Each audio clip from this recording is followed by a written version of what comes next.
अस्सलाम वालेकुम नाजरीन, मैं हूं मारे जुल्फिकार खान। आपके प्रोग्राम अच्छा लगे बुरा लगे की नई मेजबान। मैं हूं इम्तियाज आलम और मैं हूं अयाज खान। अयाज खान साहब, ये मोहतरमा डॉक्टर साहबा तो कहीं क्लिनिक चलाती थी, ये कहाँ आ गई? बड़ी जय्यद एंकर है, आप कमाल करते हैं। आपने क्लिनिक में बिठा दिया। मैंने इन्हें छापे मारते हुए देखा था कि हाँ, और आखिरी छापा हम पे मारने आई। माय गॉड, आप दोनों की अगर बात खत्म हो गई, हम प्रोग्राम स्टार्ट करें अपना। हाँ। आज के प्रोग्राम में अमन के लिए कमेटी के खेल से बात आगे बढ़ाते हुए अमन के लिए वजीर आजम की इस कोशिश का जायजा लेंगे। क्या अमन की बेल मंड चढ़ेगी? और जिक्र करेंगे बीबीसी की उस फिल्म का जिसने कराची के दरो दीवार हिला दिए। तो गुफ्तगू का आगाज करूंगी आपसे इम्तियाज आलम साहब। हुकूमत ने फैसला कर लिया था कि हम जा रहे हैं जंग की तरफ।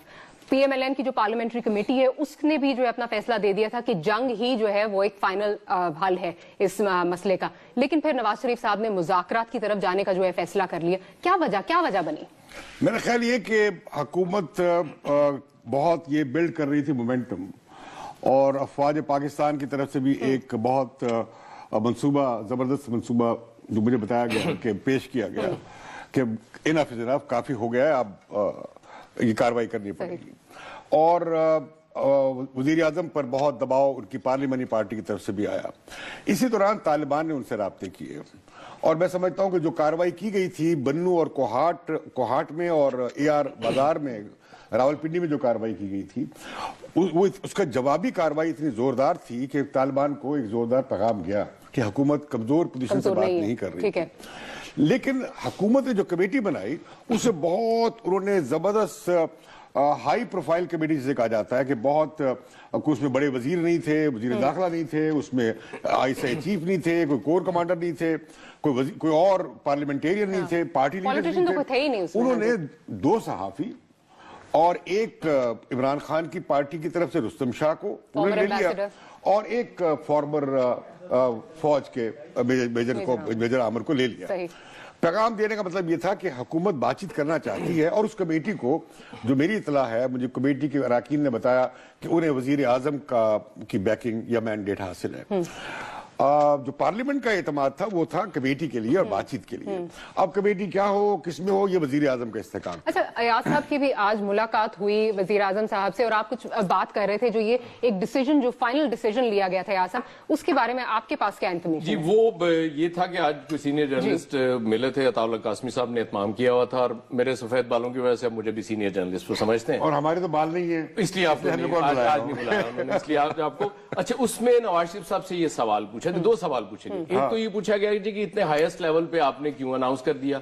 तो मियां साहब ने ये कहा कि जब मैं असेंबली में तकरीर करने जा रहा था तो मुझसे ये कहा गया कि अभी आप सिर्फ ये बात करें कि मुज़ाकरात करेंगे, कमेटी अनाउंस ना करें। लेकिन उन्होंने कहा कि मैं चूंकि ये तय कर चुका था कि हमने मुज़ाकरात करने, इसलिए मैंने कमेटी के 4 अरकान के नामों का ऐलान भी कर दिया। और दूसरी बात जो आप इम्तियाज साहब कह रहे थे ना, राब्ते हुए, मियां साहब ने कहा मुसलसल 3 दिन ये ऑफर आती रही कि हमारे साथ डायलॉग करें, और मियां साहब कहते हैं फाइनली मैं इस नतीजे पे पहुंचा कि इस मुल्क को खूनरेजी से बचाने का एक ही तरीका है कि हम मुज़ाकरात की तरफ जाएं, और उसके बाद मुज़ाकरात शुरू। अच्छा, इसमें जो है वजीर आजम पे बहुत दबाव था, और जो वजीर आजम ने बिल्कुल आखिर से ले जाकर बात पीछे खींची है, मतलब मामला कार्रवाई की तरफ। दबाव किस तरफ से था? दबाव ये था कि बस अब काफी हो गया, फौज की तरफ से। ये फौज की तरफ से था, उनकी पार्टी की तरफ से था, मुल्क में फजा बन गई थी।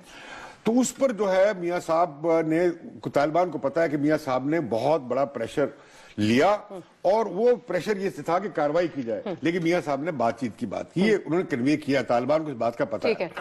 दूसरी बात ये कि मियां साहब ने कहीं एक हरकत हुई है। क्या हरकत हुई? एक शरारत हुई है। शरारत ये हुई है कि इमरान खान से तो वो कह रहे हैं तहरीक तालिबान ने जो यक्का मारा है मियां साहब की कमेटी की बेगम पे, कि उन्होंने क्या कि मियां साहब ने तो बनाई 2 सहाफी, एक साबक सफीर ब्यूरोक्रेट और एक मेजर, ठीक है, तो उन्होंने बड़ी हाई प्रोफाइल कमेटी जवाबन दाग दी। उसमें मौलाना समीउल हक, ये मौलाना समीउल हक वो है जिन्हें मियां साहब ने आखिरी बार मीटिंग की थी और कहा था हमारी बातचीत करवाए, और जिन्हें कहा जाता है बड़े ताया जान है, अब्बा जान है तालिबान के। दूसरी तरफ जो हुआ कि उन्होंने कमेटी में डाला जमात इस्लामी के प्रोफेसर इब्राहिम का नाम। प्रोफेसर इब्राहिम जो थे वो भी उम्मीदवार है जमात इस्लामी में, एक पख्तून और महाजर झगड़ा चलता है जमात इस्लामी में। और तीसरे इमरान खान। अब इमरान खान वो कहते हैं हमने इन सब लोगों से राब्ता, और मौलाना अब्दुल अजीज, इन सब से हमने राब्ता किया था और उसके बाद हमने कमेटी का ऐलान किया। लेकिन ये जो मियां साहब, अब आपको याद होगा कि पता नहीं लग रहा था कि रुस्तम शाह ने कहा कि मुझे तो मशवरा नहीं किया गया, फिर बाद में कहा गया कि नहीं ये तो इमरान खान से बात हो गई थी। ये जो रुस्तम शाह का नामजद करना है, गालिबन हुकूमत को इसका पता था कि इमरान खान उधर ना चले जाए, तो लिहाजा रुस्तम शाह की नुमाइंदगी इस कमेटी में हो गई। अब जो ये कमेटी जो ऐलान किया इन्होंने तालिबान ने, ये इसमें बहुत बड़ी, तालिबान ने एक सुपीरियर गेम खेली, बहुत अच्छी, मैं समझता हूँ उनके पॉइंट ऑफ व्यू से बहुत जबरदस्त सियासी चाल तालिबान की, कि इतना बड़ा सियासी महाज बना दिया उन्होंने हिमायत में। और ये ऑफ कोर्स ये पार्टियां वो हैं जो तालिबान के साथ एक हमदर्दी रखती हैं और जिनका अमेरिका मुखालिफ मौकफ है और बड़ा मुसलसल है। और इमरान खान मुसलसल उनके बारे में कहा जाता रहा कि तालिबान खान, इस तरह की बातें। अब जो ही ट्विटर भरा हुआ है, अब जब उनका नाम आया ना, तो आज कल ट्विटर भरा हुआ था, क्या कह रहे थे, आपको तो मालूम होगा, आप बड़ा फॉलो करते रहते हैं, कि इमरान खान महसूद है, नहीं वो तो न्याजी हैं। देखें आपने मतलब मौका ढूंढना होता है इमरान पे तनकीद करने का। मैं आपको नहीं, उसमें क्या हुआ, उसमें ये हुआ कि जब बहुत बड़ा दबाव हुआ इमरान खान पे, वो सारी हमारी गुलबर्ग वाली और हमारी दोस्त जो है, बहुत सारी डिफेंस की तहरीक इंसाफ की ख्वातीन और मर्दो हजरात, सब वो होटे के भी। इमरान खान तो वाकई लोग कहते थे ये तालिबान वाले हैं, तो उन्हें पीछे हटना पड़ा। नहीं, इमरान ने, देखें इमरान ने नहीं जाना था मारिया। उसकी वजह ये कि इमरान अपना नुमाइंदा रुस्तम शाह मोहम्मद की सूरत में दे चुके थे। हमें तो इजहार हमदर्दी करना चाहिए इनके दोस्त मौलाना फजलुर रहमान से। ना इन्होंने एतमाद किया, ना उन्होंने एतमाद किया। और देखिए चेहरा इस्माइल खान पे अकोड़ा खटक बाजी ले गया। देखिए बात सुनिए, इस सारी कमेटी की सियासत में 3 कैजुअलिटीज हुई हैं और पशेमानियां हुई हैं। इमरान खान, फजलुर रहमान साहब, मौलाना फजलुर रहमान। नहीं, मौलाना फजलुर रहमान का दरमियान बेचारों का बहुत डबल है, आंसू निकालने में दिल कर रहा है। मुफ्ती कफायतुल्लाह, देखिए उन्होंने महफिल सजाई पिछले साल 2013 में, जिरगा किया। मैंने अपनी आंखों से देखा, वहां पे मियां नवाज शरीफ बैठे थे, वहां पीपल्स पार्टी सारी जमातें बैठी थी और मौलाना ने अपना एक जिरगा बनाया। मैं समझता हूं जिरगा की टैक्टिस अच्छी थी कि कबायली इकट्ठा करना, एक प्लेटफॉर्म इकट्ठे करके इनके जरिए बातचीत की जाए, क्योंकि बिल आखिर ये लोग बड़े वहां पे स्टेक होल्डर है। अब मौलाना को गुस्सा दो बात का। पहला गुस्सा तो ये है कि वजीर आज़म नवाज शरीफ ने उनसे, वो बैठे हैं कैबिनेट में, उनसे मशवरा नहीं किया। और ये तालिबान का तो खेल ज्यादातर मौलाना का शोबा है। एक तो ये उन्हें नाराजगी हुई और उसमें उनका बदला भी कोई उन्होंने नहीं लिया। दूसरा क्या हुआ, तालिबान की तरफ से एक ताजियाना आ गया कि मुफ्ती कफायत को ले लिया। वो तो कहा कि, लेकिन एक तो समीउल हक को लिया और फिर मौलाना और इमरान खान को लिया। इमरान खान जिन्हें वो पता नहीं क्या कुछ यहूदियों का पता नहीं क्या कुछ कहते हैं, तो उनकी तरफ से वो लगा कि भाई जैसे तालिबान ने एक उनके साथ एक तरह की ये एक शरारत की है। अच्छा, अब वो ना इधर के रहे, हुकूमती कमेटी में शामिल ना हो सके या उनसे मशवरा ना हुआ। दूसरी तरफ जो वो लेके पूरा जिरगा बैठे हुए थे वो रह गया। तीसरी तरफ ये हुआ कि अमंग ऑल इमरान खान को तालिबान नॉमिनेट कर रहे हैं, इसलिए उन्होंने लाताल्लुकी इख्तियार कर ली है कमेटी से। हाँ, उन्होंने कहा कि हम इस सारे प्रोसेस के हिस्सा नहीं, से अलग हो गए हम। हाँ, वो कहते हैं हम इससे अलग हैं बातचीत से, लेकिन हम अगर हुकूमत कहेगी, हमारी खिदमत चाहेगी। वो मौलाना छोड़ जाते हैं ना एक रूम फॉर स्पेस, मतलब अपने लिए लास्ट टाइम भी छोड़ जाते हैं वो। अच्छा यार साहब, ये तो मुझे नहीं बताएंगे इनका ओपिनियन इमरान खान साहब के हवाले से, ये पीछे पड़ जाएंगे।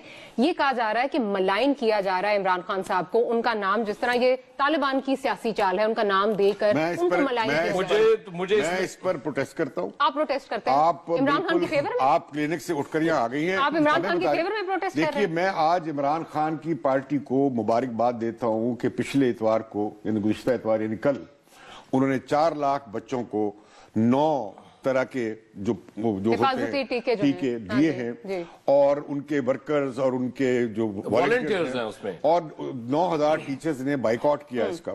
फिर भी उन्होंने कैंपेन शुरू की और उसमें पोलियो की शामिल है। हम इमरान खान को मुबारकबाद दें। मुझे लगता है इमरान खान को तो दोनों तरफ से मिलकर ये घेरा गया है। देखिए, खान साहब ने जब अपना नुमाइंदा दे दिया, उसके बाद जरूरत नहीं थी उनका नाम उसमें नॉमिनेट कर। अच्छा, उसकी वजह क्या बनी कि उनको क्यों नॉमिनेट किया गया? बेसिकली वाहिद पॉलिटिकल लीडर हैं जिन्होंने इलेक्शन से पहले भी और हुकूमत बनने के बाद भी एक ही बात की कि तालिबान से मुज़ाकरा।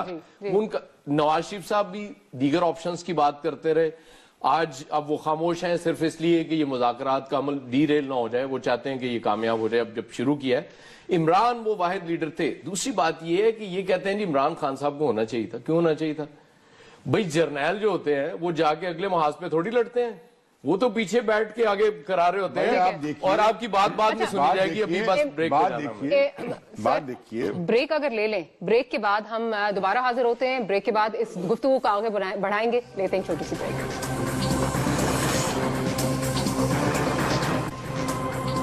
Welcome back after the break. Imtiaz साहब, ब्रेक पे जाने से पहले हम डिबेट कर रहे थे इन कमेटीज के ऊपर और जो बात हो रही थी, आप मजीद कुछ कहना चाह रहे थे? हाँ जी। तालिबान ने बहुत सुपीरियर टैक्टिक्स का मुजाहरा किया कि उन्होंने एक बहुत हाई प्रोफाइल कमेटी बना दी जो उनके मुतालबात के लिए एक सियासी फ्रंट बनती। जाहिर है कि इसने बहुत बड़े खतरे की घंटियां बजाई हैं और हुकूमत ये अफोर्ड नहीं कर सकती थी कि इतनी बड़ी क़यादत जो है फजलुर रहमान और इमरान खान और सारे वहां जाके बैठ जाए। एक मतलब पख्तूनख्वा तो गया उस तरफ ना, अब इन सबको शामिल कर लें। तो लिहाजा मैं समझता हूं कि जिनके लोग बंदे मारे गए हैं वो इस बारे में चुप नहीं बैठ सकते थे। अब खुद इमरान खान की अपनी वजूहात और फजलुर रहमान की अपनी वजूहात उससे उसकी वजह से निकल आए। इससे काफी धचका लगेगा तालिबान की इस मूव को। लेकिन आप देखें तालिबान ने भी क्या बंदोबस्त किया।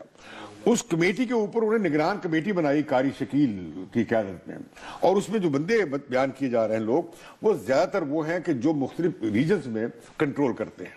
मतलब उन्होंने इलाकाई बुनियाद फराहम की है, बड़ी नुमाइंदा कमेटी। अच्छा, उसके ऊपर उन्होंने मुल्ला उमर का दर्जा दिया है मुल्ला फजलुल्लाह को।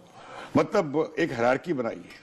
ये बहुत बुरा लगता, अजीब लगता जमीयत उलमा इस्लाम वालों को या तहरीक इंसाफ वालों को कि उन्हें डायरेक्शन कारी शकील की तरफ से मिल रही होती या मुल्ला फजलुल्लाह की तरफ से मिल रही होती। मुझे समझ नहीं आ रही कि ये मौलाना समीउल्लाह क्या जा रहे थे। भाई दो आपकी वैगन से दो बंदे उतर गए, आप दो बंदे आपके साथ रह गए और वो बैठ गए फौरी तौर पे। उन्हें बड़ा शौक है ऐसी पंचायत करने का और उन्हें अपने सेक्रेटरी को भी अपॉइंट कर दिया। हाँ। अच्छा, बिना लिहाज किए कि भाई इन लोगों से उन्होंने बात भी की और कल इसके बावजूद कल ये दोनों कमेटीज मिल रही हैं। तो मैं समझता हूँ कमेटी वाला मरहला तो हल हुआ। अब शायद कोई तालिबान किसी और नुमाइंदे को भेज दें। देखें, ये जहां तक बात नहीं रही, ये जो इस वक्त हमें नुमाइंदे नजर आ रहे हैं दोनों तरफ, ये बात इससे आगे जाएगी। देखें, उधर अगर वो निगरानी उन्होंने बनाई 9 रुकनी कमेटी, इधर नवाज शरीफ साहब खुद निगरानी कर रहे हैं। तो ये बेसिकली आपको याद होगा कि जब ये 4 रुकनी कमेटी बनी थी तो पहले दिन ये कहा गया था कि हम लोग राब्ताकार का किरदार अदा करेंगे। उस तरह से कह रहे हैं हमें इख्तियार दिया, इख्तियार है इनके पास। अब ये भी कहा गया है, मुझे कमेटी के बड़े अहम रुकन ने बताया कि ये जिसे चाहे उससे राब्ता कर सकते हैं, अपने साथ ले सकते हैं। लेकिन इस कमेटी को नहीं पता कि अफवाज पाकिस्तान या हमारी इंटेलिजेंस एजेंसीज उन्हें कितना बैकअप देंगी। इन्हें कोई इस बात का, ये कह रहे हैं हमें तो प्राइम मिनिस्टर का मैंडेट है। अब मैं समझता हूं कि अभी जो मुलाकातें हो रही हैं प्राइम मिनिस्टर की और आर्मी चीफ की, मैं समझता हूं इनकी बड़ी अहमियत है इस सारे प्रोसेस के हवाले से। वजीर आजम मुसलसल आर्मी को ऑन बोर्ड रखे हुए हैं। कुछ लोगों का ख्याल है कि शायद ये एक नया कारगिल ना बन जाए, कुछ लोगों का ख्याल है कि ये उनके लिए एक नया ट्रैप ना बन जाए। कार्रवाई करने जाते हैं तब ना बन जाए, कार्रवाई ना करने जाए तो बन जाए। लेकिन मैं समझता हूं मियां साहब ने, प्राइम मिनिस्टर ने, असल बात क्या है कि आपको ये मुज़ाकरात की सियासत क्या आखिर कि इस हर चीज की पॉलिटिक्स है, इन मुज़ाकरात की भी पॉलिटिक्स है। तालिबान क्यों मुज़ाकरा चाहते हैं, हुकूमत क्यों मुज़ाकरा चाहती है, आधे बाइंग टाइम है। मुझे तो ये एक मतलब मेरा ख्याल ये कि देखिए क्या चाहेंगे। रियासत पाकिस्तान ये चाहेगी कि 2014 में जब अफवाज जा रही हैं अमेरिका की और नेटो की अफगानिस्तान से, तो उससे पहले कहीं कोई अदम इस्तेकाम अफगानिस्तान में अगर आए, अथल पथल हो और बॉर्डर से इस तरफ मूवमेंट शुरू होनी हो, तो उससे पहले अपना बॉर्डर सिक्योर कर ले। अगर तो मुल्ला उमर की वेव आई और वो काबुल की तरफ चल पड़े, इन पर दबाव कम हो जाएगा और ये तालिबान भी उधर चल पड़ेंगे।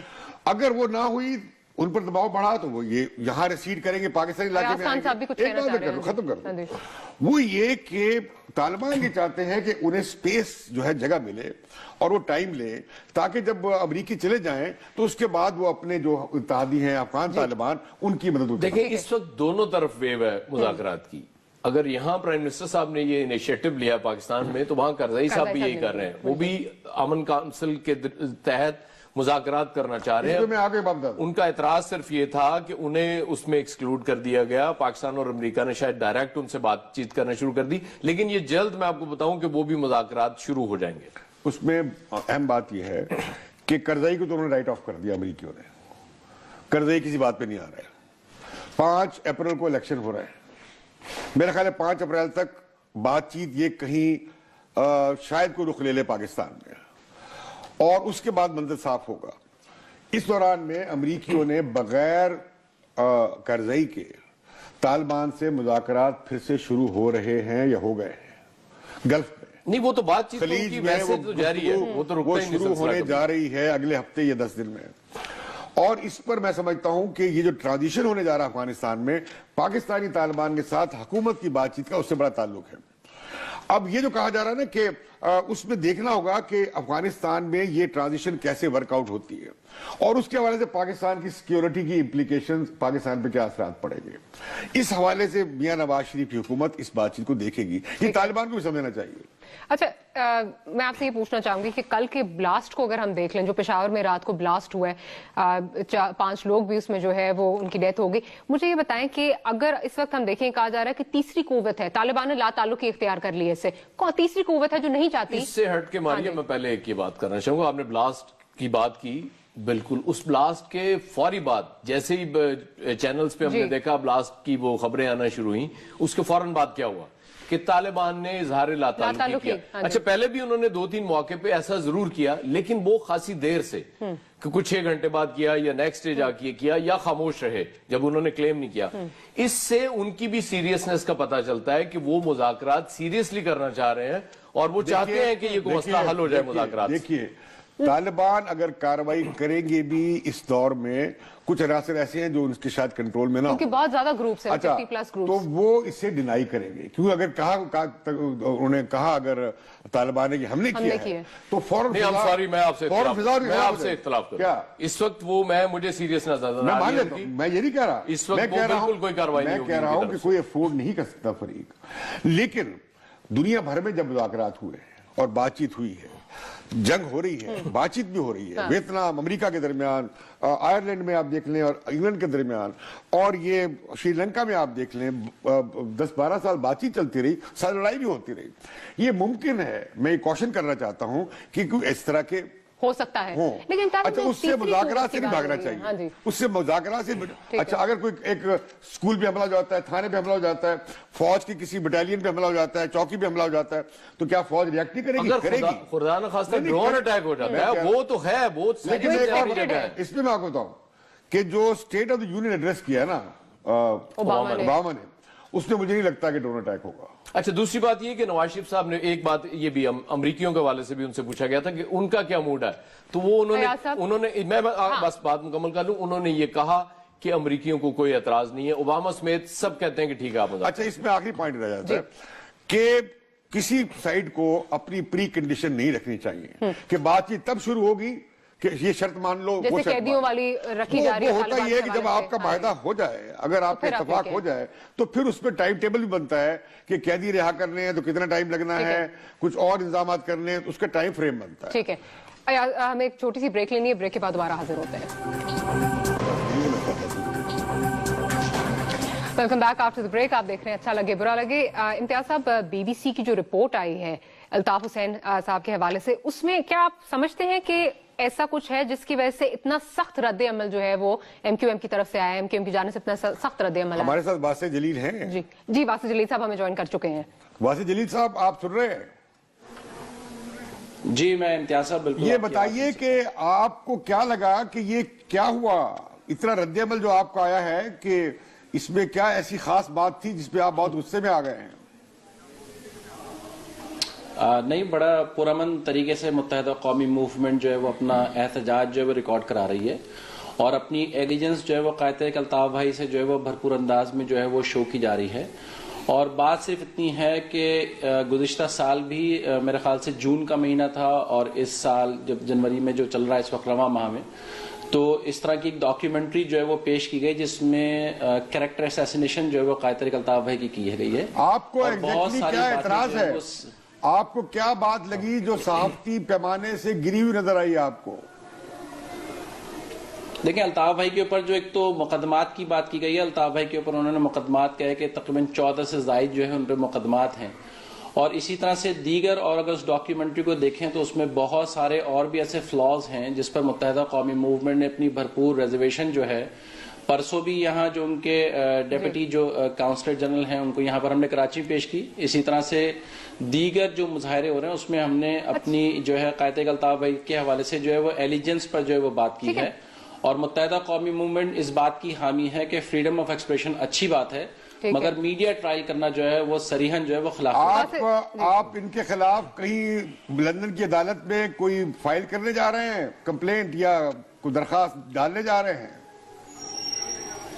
امتیاز صاحب، متحدہ قومی موومنٹ کی جو لیگل ایڈوائزری کمیٹی ہے وہ اس کو ایویلویٹ بھی کر رہی ہے۔ کل متحدہ قومی موومنٹ کے جو ورکرز ہیں اور جو سپورٹرز ہیں انہوں نے کل بی بی سی کے سامنے جو ہے وہ مظاہرہ کیا ہے، اور اس میں ایک یادداشت جو ہے وہ ان کو پیش کی ہے، اور اس میں 6-7 پوائنٹس کو جو ہے وہ ایویلویٹ کیا، جو خاص طور پہ جو اوون بینٹ جونز نے جو ڈاکیومنٹری شو کی ہے اس میں جو فروغ نسیم صاحب جو کہ ہمارے لیگل ایکسپرٹ بھی ہیں وہ وہاں موجود تھے، اور ان کے موقف کو جس انداز میں وہاں پر ریکارڈ بھی کیا گیا تھا، ان موقف کو جو ہے تو ایڈٹ کیا گیا، جو کہ ایک تو صریحاً خلاف ورزی ہے۔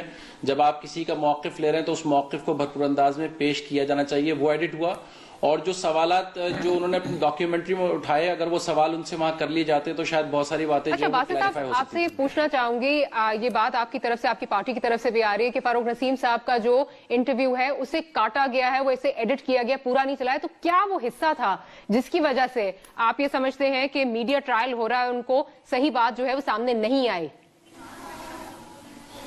دیکھیں ماری، اس میں بہت سارے سوالات تھے، جس طرح میں نے آپ کو بتایا کہ الطاف بھائی کے اوپر جو قتل کے مقدمات کے حوالے سے بات کی گئی کہ جو ہے وہ قتل کے مقدمات قائم کیے گئے، تو الطاف بھائی جب پاکستان سے یہاں پر گئے تھے تو الطاف بھائی کے اوپر کسی قسم کا کوئی ایک تو مقدمہ نہیں تھا، تو ایک تو وہ بالکل جو ان کے پاس جو انفارمیشن ہے، خاص طور پہ میں دونوں ڈاکیومنٹری کا موازنہ بڑا آسانی کر سکتا ہوں کہ ان کے پاس جو سورس آف انفارمیشن ہے، میرے خیال سے ان کو شاید جو بائسز رکھنے والے لوگ ہیں، جو بھی ان کا ذریعہ سورس آف انفارمیشن ہے، وہ ان کو بائسڈ رپورٹ جو ہے وہ پہنچا رہے ہیں جس پہ ان کی کوئی تحقیق نہیں۔ آپ کیا سمجھتے ہیں کون پہنچا رہا ہے؟ یہ بتائیے، ایک منٹ، یہ بتائیے، یہ تو میں نہیں میں ذاتی طور بھی اور یہ پینل بھی الطاف بھائی کی زندگی کی اور ان کی سلامتی کی دعا کرتے ہوئے آپ سے پوچھنا چاہوں گا کہ جو محسن سعید اور محمد کاشف ہیں، یہ دو لوگ کراچی سے تو گئے، ان کے بارے میں تفصیلات آ گئی ہیں لندن میٹروپولیٹن پولیس کے پاس، اور وہ جب واپس آئے قتل کر کے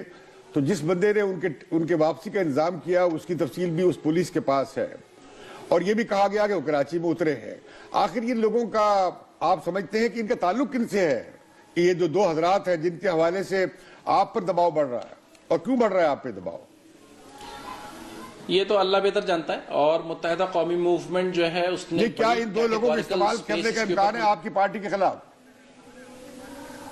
نہیں ہے ہی نہیں، ایم کیو ایم تو ڈینائی کر چکے، ان کا ایم کیو ایم سے کوئی تعلق نہیں ہے، مطلب نام ہے، نام بڑے کامن سے ہیں، اب کون سے محسن ہے کون سے کاشف ہے یہ اللہ بہتر جانتا ہے، مگر اگر ہیں تو لے کر آئے نا سامنے، ہم نے تو کبھی منع کیا ہے۔ اگر ایم کیو ایم سے ان کا تعلق نہیں بھی ہے، لیکن کیا آپ سمجھتے ہیں کہ ان کو استعمال کیا جا سکتا ہے ایم کیو ایم کے خلاف؟ آپ کو یہ خدشہ ہے؟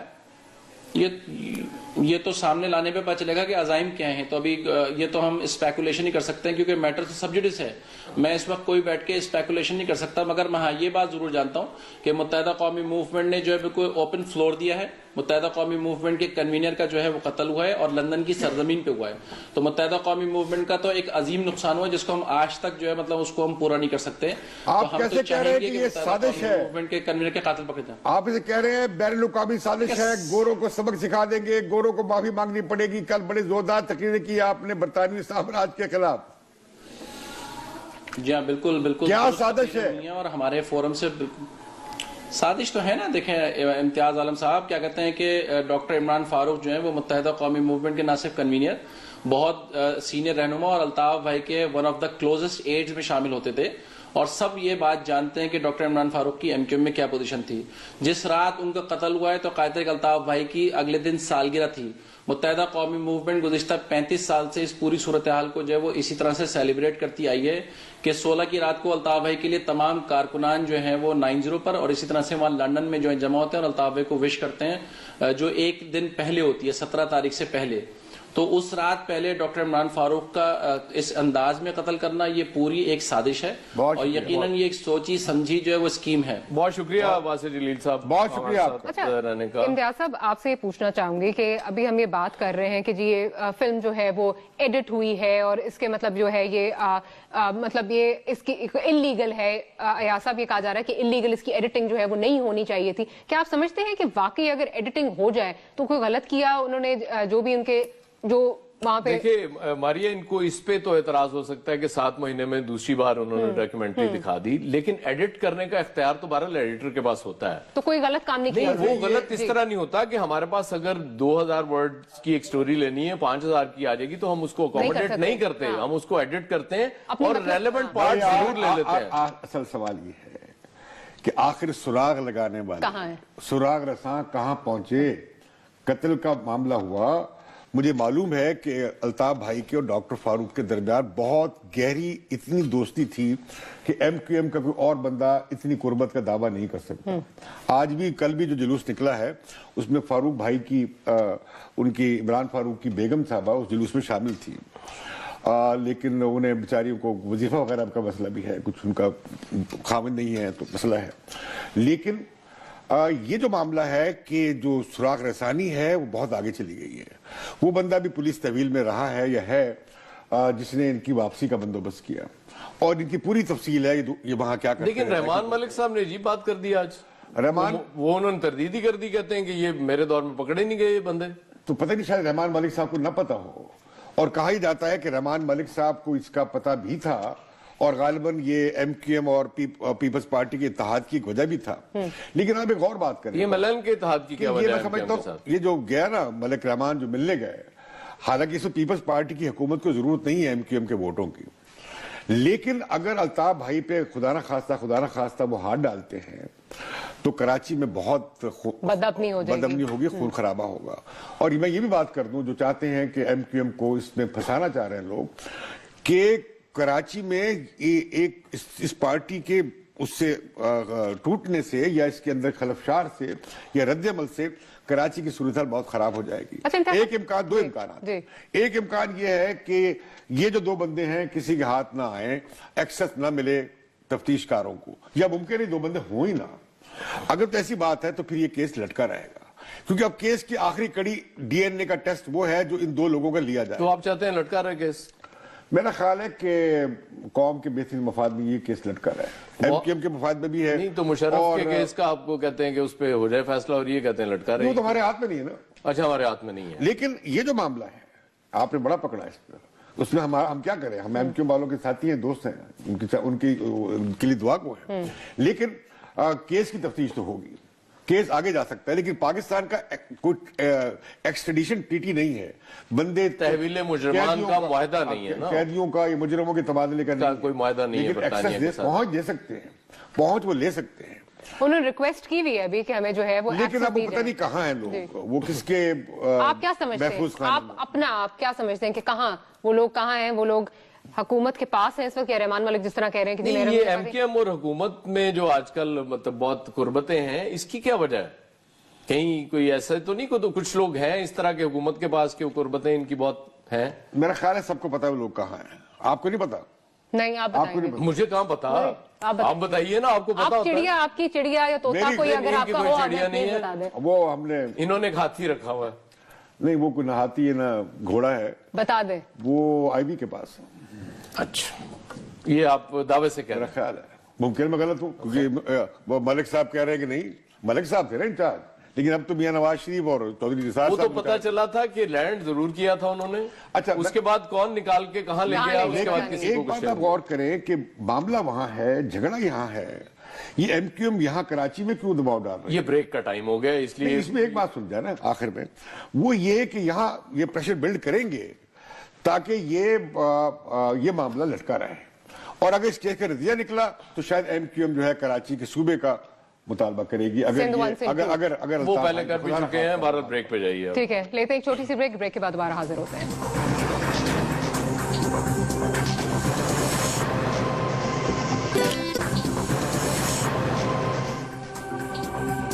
Welcome back after the break. आप देख रहे हैं अच्छा लगे बुरा लगे। इम्तियाज साहब, आपसे अब ये पूछना है मुझे कि 7 तारीख को क्या जनरल मुशर्रफ कोर्ट में पेश होंगे या नहीं? आप दोनों का क्या ख्याल है इस पे? मुशर्रफ जो है, मैंने पिछली दफा भी कहा था कि बड़ी जबरदस्त गेम खेल रहे हैं, जिसे मैं अंग्रेजी में कहता हूँ मिसचिफ, शरारत पे आमादा है। एक तरफ फौज पाकिस्तान कहती है हमारा चीफ है, ये हमें मुश्किल में डाल रहा है। पिछली दफा उन्होंने कहा कि मैं जेल जाना चाहता हूँ, और बड़ी मुश्किल से उनकी बेगम के जरिए जनरल क्यारी ने परसुएड कर सके कि नहीं जनाब जनरल साहब आपकी जान को खतरा है, अपने घर पे रहिए। अब तक वो पेश नहीं हुए हैं, और अब जो उनके जो नाकाबिले जमानत वारंट जारी नहीं हुए, वो अपना मुचलका जमा करा देंगे 25 लाख रुपए का। लेकिन अगर पेश ना हो तो फिर क्या होगा? और अगर अस्पताल रहे, क्या पुलिस जाएगी अगर वहां से डॉक्टरों ने हवाले ना किया? मैं समझता हूं उस शो डाउन को हुकूमत अवॉइड करेगी, और मेरा ख्याल ये है कि मुशर्रफ पेश नहीं होंगे। पेश होंगे, पेश होना पड़ेगा। क्यों? उसकी वजह यह है कि देखें बात, आप क्या करवाना चाहते हैं? नहीं, मैं कुछ नहीं करवाना। आप खुदा का खौफ देखें, मैं कुछ नहीं करवाना। आप क्या करवाना चाहते हैं? नवाज शरीफ साहब ने आज ये कहा पुलिस लेने जाए और वहां फौजी है, वो इनकार करते फिर क्या होगा? नवाज शरीफ साहब ने मुशर्रफ साहब के हवाले से कहा कि इस मुल्क में कानून है या नहीं है, और अगर है तो मामूली जुर्म वाला जेल जा सकता है, तो फिर आइन तोड़ने वाला क्यों नहीं? और वैसे ये छोड़िए, आपको पता है इस पे तो सट्टा हो रहा है मुशर्रफ साहब पे कि वो पेश होंगे या नहीं होंगे। अच्छा, क्रिकेट मैचेस पे हुआ करता था रेट, तो मुझे नुमान शेख जो हमारे रिपोर्टर हैं उन्होंने मैं ज्वाइन किया। नुमान, बड़ी बात हो रही है यहाँ पे कि सट्टा लग रहा है, मुशर्रफ पेश होंगे या नहीं होंगे, रेट क्या है? ये कंफ्यूजन है और सब जानना चाह रहे हैं क्या इसका है। भाई ये डॉक्टर बारियां लगाना चाहती है कुछ पैसे, कुछ हम भी लगाना चाहते हैं, बताइए क्या रेट है? बिल्कुल, मैं आपको रेट बता देता हूँ, आगे आपकी मर्जी, आपको जो फेवरेट लगे आप उस पे लगाइए। जो बुक मेकर्स हैं उनके हवाले से तो जो मुशर्रफ का पेश ना होना है वो फेवरेट है, क्योंकि इसमें दिन ब दिन रेट बदल रहा है। बुकियों की पूरी एक माफिया है जो कि पूरी इस पर रिसर्च करती है, वकला के साथ वो भी राब्ते में है। उनका ये कहना है कि 65 पैसे इसका रेट है कि वो पेश नहीं होंगे। ये फेवरेट है, जिसके मुताबिक अगर 1000 रुपए लगाए तो 650 रुपए मिलेंगे, जबकि दूसरी जानब ₹1.35 रेट है कि वो पेश होंगे, यानी कि 1000 रुपया लगाने पे 1350 रुपए मिलेंगे। तो बुकियों के हिसाब से उनका पेश ना होना फेवरेट है, क्योंकि ये उनका जो बुकिए हैं उनकी माफिया का यही कहना है कि मुशर्रफ के बारे में इनके जो डॉक्टर्स हैं वो उनको रिपोर्ट दे देंगे कि ये इस हालत में नहीं है कि ये पेश हो, तो इस वजह से अदालत जो है वो इनकी पेशी जो है वो नेक्स्ट डेट दे देगी। कितना पैसा लगा हुआ अब तक? जी, इसमें तो ये मुख्तलिफ, क्योंकि ये जो नेट पे है ये इसका नेट पे रेट नहीं आता, नेट पे सिर्फ अमेरिका का रेट आ रहा होता है। तो जो लोकल बुकीज हैं उनके मुताबिक तो 3 से 4 करोड़ रुपए का अभी तक इस पे जुआ लग चुका है, लेकिन अभी इसमें कुछ दिन बाकी हैं, तो ये 15 से 20 करोड़ रुपए का जुआ जो है वो इस पे लाजमी लगेगा कि मुशर्रफ आया अदालत में पेश होंगे या नहीं होंगे। चलें, और किसी के काम आए मुशर्रफ इस वक्त बुकियों के देखो, जिन लोगों के पास खबरें हैं मुझे पता है वो बड़ा पैसा लगा रहे हैं। चले हम किताबों की, अच्छा कोई लाइव कॉल्स भी आज मैं कह रहा हूँ मुशर्रफ नहीं पेश होंगे।